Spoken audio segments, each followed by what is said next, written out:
দক্ষিণ আফ্রিকার কাছে ৭৬ রানে হেরে টি-২০ বিশ্বকাপে রানের ব্যবধানে ভারতের সবচেয়ে বড় পরাজয়ের রেকর্ড। এর আগে বিশ্বকাপে তারা কখনোই ৫০ বা তার বেশি রানে হারেনি। ২০১০ আসরে অস্ট্রেলিয়ার বিপক্ষে ৪৯ রানের হারই ছিল সর্বোচ্চ।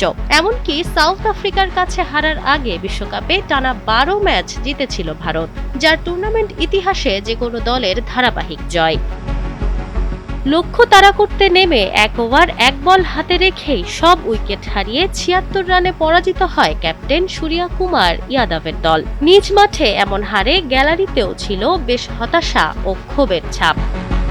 ম্যাচের শুরুতে ভারত কিছুটা নিয়ন্ত্রণে থাকলেও ডিওয়াল বেভরিজ, ডেভিড মিলার ও ট্রিস্টান স্টাবসের ঝড়ো ব্যাটিংয়ে বিপাকে পড়ে বোলাররা। জবাবে ব্যাটিংয়ে ভারতের ব্যর্থতা ছিল আরও চোখে পড়ার মতো। ৩ ব্যাটসম্যান ০ রানে ফিরেছেন, একজন আউট হয়েছেন ১ রানে।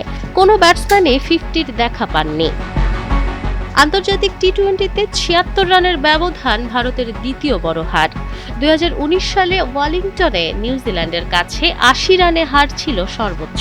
এই ম্যাচে আইসিসির সীমিত ওভারের বড় টুর্নামেন্টে ভারতের টানা ১৭ জয়ের ধারাও ভেঙেছে। লক্ষ্য তাড়া করে বিশ্বকাপে ভারতের রেকর্ড এখন ১৪ জয় ও ৭ হার।